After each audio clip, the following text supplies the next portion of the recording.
Welcome everyone to Mailfuzz TV. I am Peter and today I'm going to be talking about the X-Files Season 2 Episode 9. It's called Firewalker. So spoilers for the episode as always. So this one's about a research facility which is at it's on a mountain.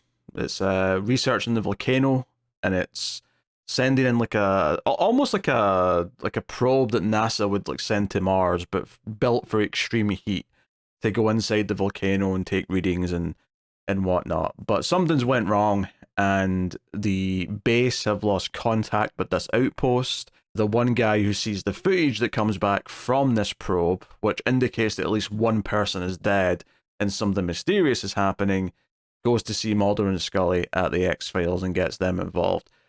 And they go in, and it's kind of your classic Mulder and Scully going and go into a secluded location where something's went wrong. We had a couple of these in season 1, particularly Ice, and then the one in the forest with the bugs that were eating people. Those are the two episodes that came to mind immediately when I started watching this one, and I was excited for it because those were two of the better standalone episodes of season 1. I love this type of stories. I mean, hell, even Aliens, my favorite movie, is about a team of people going to investigate what's happened on a remote outpost that's suddenly suffered something tragic and something's going on.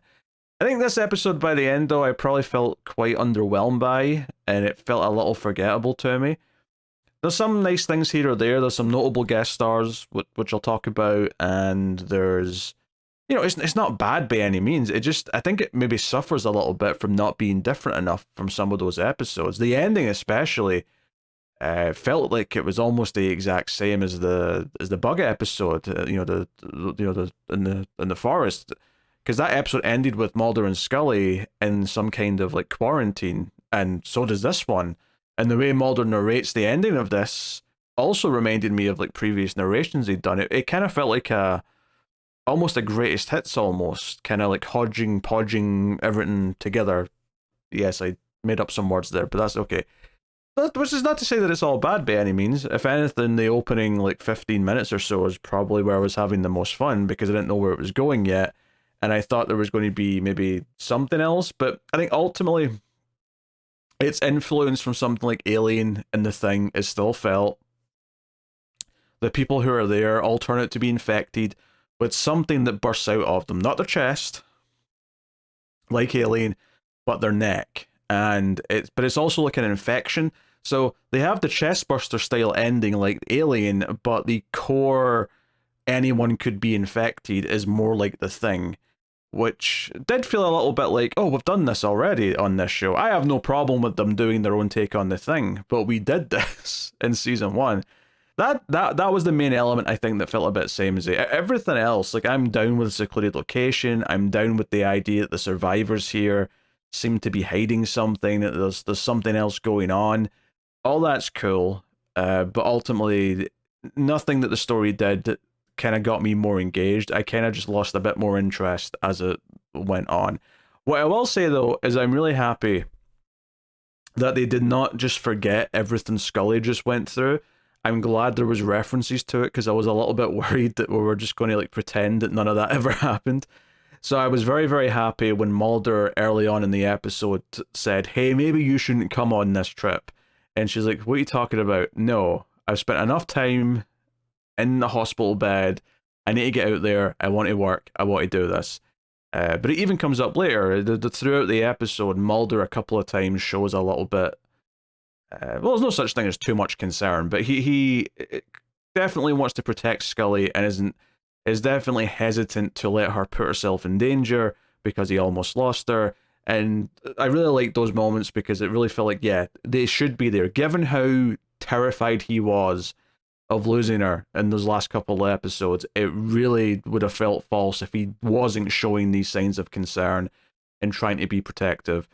So, no, I think that was good. By the end of the episode, they set up this thing because obviously they're saying, oh, that this is some sort of infection, there's spores, maybe we breathe this in, we have to figure out if we're all infected, we'll have to quarantine, yada yada. And that was when it was feeling a lot like that Ice episode, just not quite as good. And I think where it did introduce an interesting element for me was the rules that Well, they are spores that come out when the chest burster, or in this case, burster thing happens. But they don't last very long, and you have to be really close. So as long as you're not near the person when this happens, you're probably safe. And this did lead to probably the best thing in the second half of the episode, which is the final person who's infected, played by Shawnee Smith, one of the notable guest stars in the episode. She actually handcuffs herself to Scully, and then we have to see Scully problem solve to try and like not be infected when this happens, because Shawnee Smith is clearly about to pop.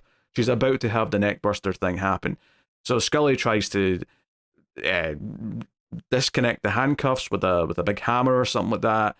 Ultimately, she ends up solving it by putting Shawnee Smith. She literally picks her up over her shoulder like a little badass and throws her into like a sort of like glass box, a sort of quarantine box, and just shuts the door over as much as she can with the handcuffs sticking out. And that seemingly is enough. And you actually see this explosion of spores inside the glass box, which was a really nice touch from a direction point of view, because you get to see it. You get to visually see, oh, here's the cloud of dust, effectively, that would have led to Scully's death. So I did like that part of the back half of the episode, and I think I liked that part because it set up a clear rule, and we had to watch a character figure it out. I think there's a lot of chunk in the middle of this episode where it's just Mulder and Scully not trusting the people who are there, debating on whether or not they should leave or find the guy who seems to be killing the others. Because that's the big thing I've not really mentioned yet, is that Bradley Whitford, who's the other big guest star of this episode, he was the head scientist at this outpost, and all signs point to the fact that he might have lost his mind and started killing the others. And I actually thought it was maybe a bit predictable, that he was probably not so much the good guy per se. He clearly is a little bit out of it, but this idea that he had a reason for killing the others, it wasn't just that he'd went mad. Although that could have been an interesting episode.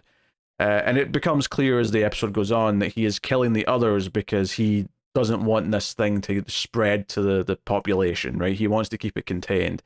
So, and that's why he's doing this.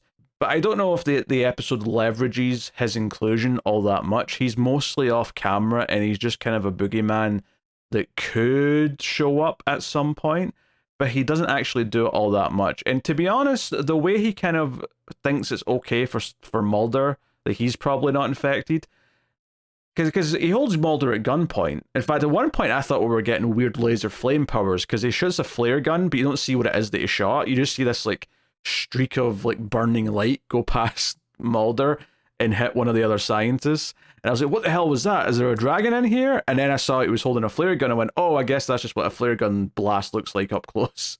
But I thought we were getting something really weird once I saw that. But he does seem to like not really worry about Mulder being infected all that much, which does make the fact that he kills the scientist that came with Mulder and Scully, who was also not at the research center, and therefore wasn't at ground zero when the infection spread. Because that was the thing, that all the scientists were all together and all get infected at the same time when the first victim had his neck thing pop out. So he has good reason to think that all of the other scientists that he's with, except him, because he was separate, he was off doing work or something, and he wasn't there to actually get infected. But it does make him strangling the scientists that came with Mulder and Scully feel a little bit vicious, when it doesn't seem like there's any way he could be infected yet, and seems to be okay with Mulder and Scully not being infected later in the episode. So that seems a little bit murky in terms of progression. And I think that's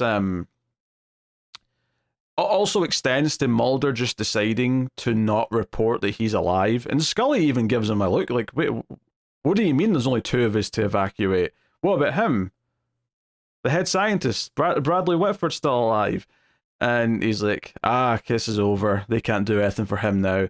And then Mulder just does his narration for the end of the episode and says, yes, he's presumed dead, as we see him carrying one of the dead scientists inside the cave. And it just felt like a weird like thing at the end, that he would just leave this guy behind, and not to like, because theoretically they've discovered enough to at least exonerate why he did what he seems to have done. But yeah, I guess it's also convenient that none of the other people who died were killed by Mulder and Scully. because they might have ended up defending themselves at any point, but they didn't. And I'm not counting Scully putting the woman in the box right before she died of the thing she was already infected as Scully killing her. That death was happening regardless. So that's not on Scully. And not that I would blame either of the characters for doing so, because they would just be defending themselves. That would be fine. But I think from like a legal perspective, having to explain why they unloaded their weapon into a scientist would probably take some explaining.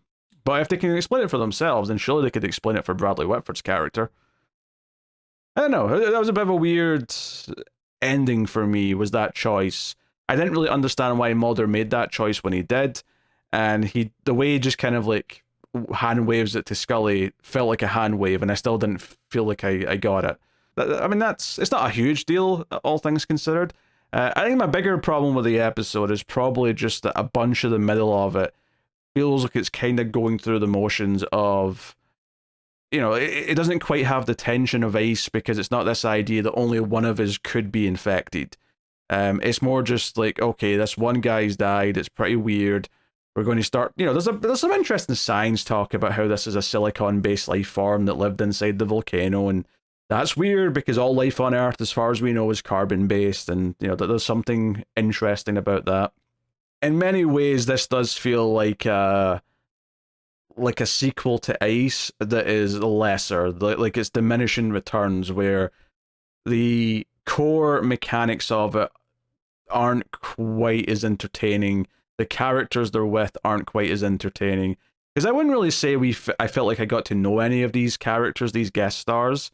None of them really get enough time or enough of a character to really feel more than just the fodder that they are. I mean, Shawnee Smith does have a little speech about how she was invited here as a TA with the scientist, and it implies that he was having a relationship with her.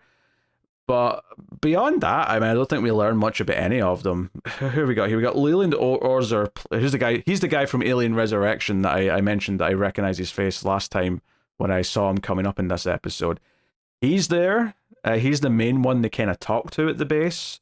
And I don't really have anything to say about him all that much. Same for, was it Kanada, I want to say? Who's another actor I recognize, actually. Hiro Kaganawa. Or Kanagawa, sorry. He's been in a bunch of stuff. He's one of those actors that I know I've seen in like 10 different things, but I couldn't tell you. He was in iZombie. He was in Star Trek Discovery. Oh, he's in Shogun. Okay. Yeah, he's just in tons of stuff. He's just one of those guys that pops up all over the place.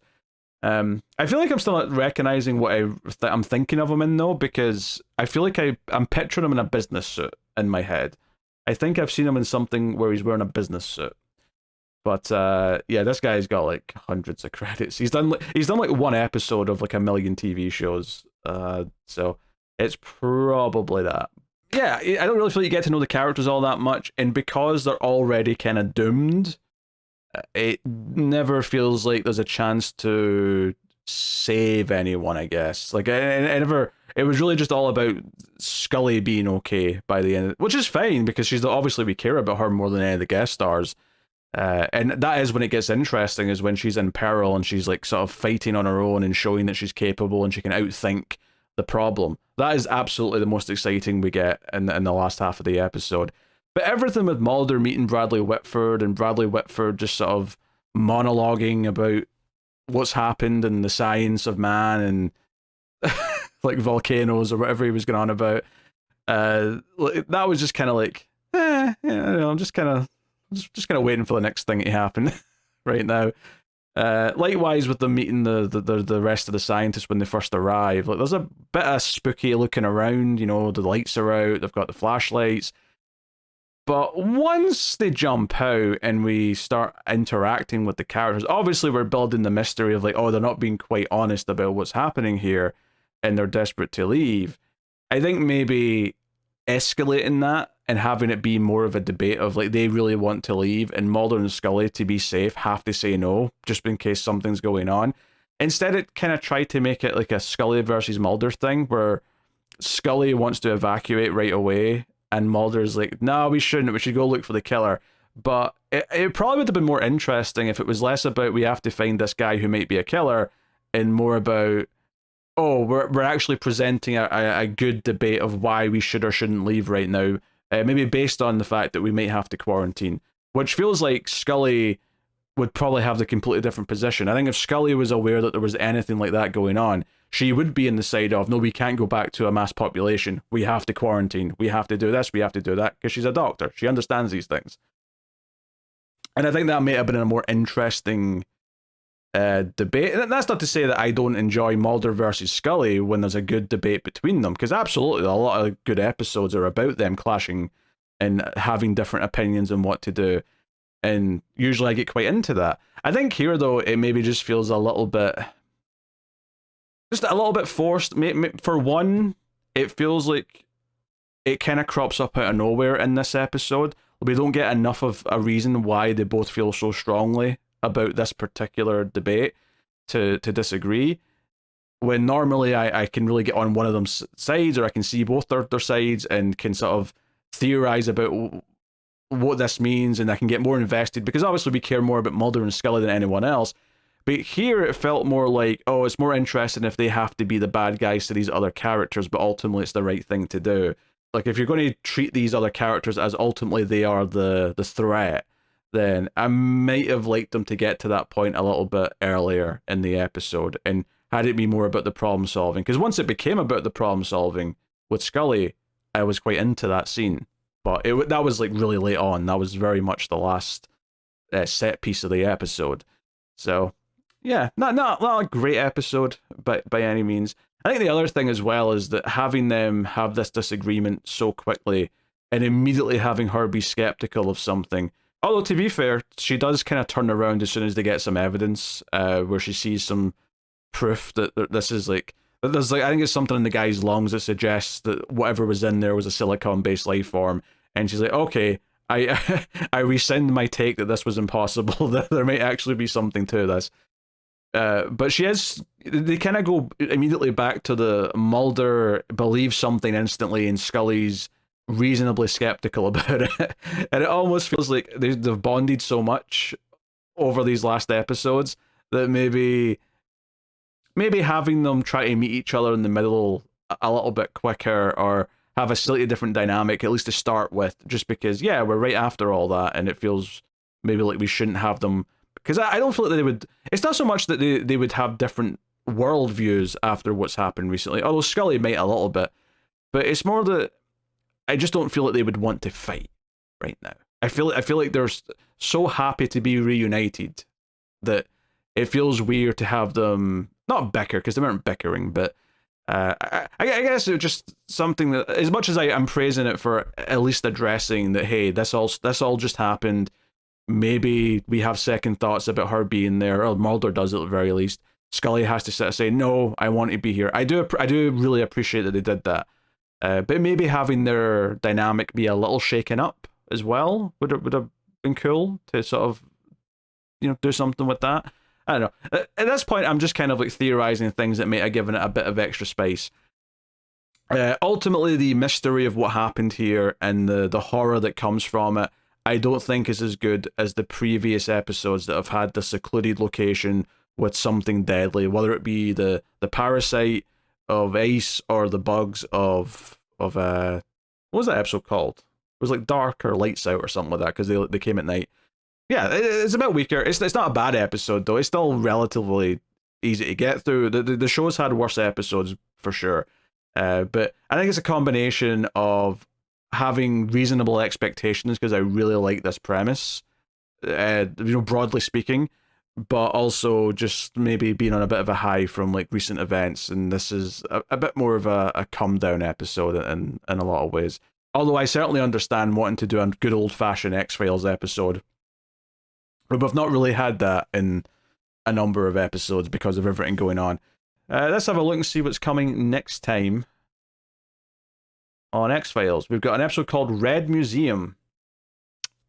I immediately just hear Red Rum playing in my head. I don't know if it might have nothing to do with this. I just immediately jumped out of my head. Here's the description on IMDb. A vegan religious cult.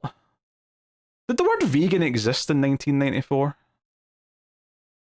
I fully expect people practiced veganism, but But I wonder, I feel like I didn't hear the word vegan until at the mid-2010s.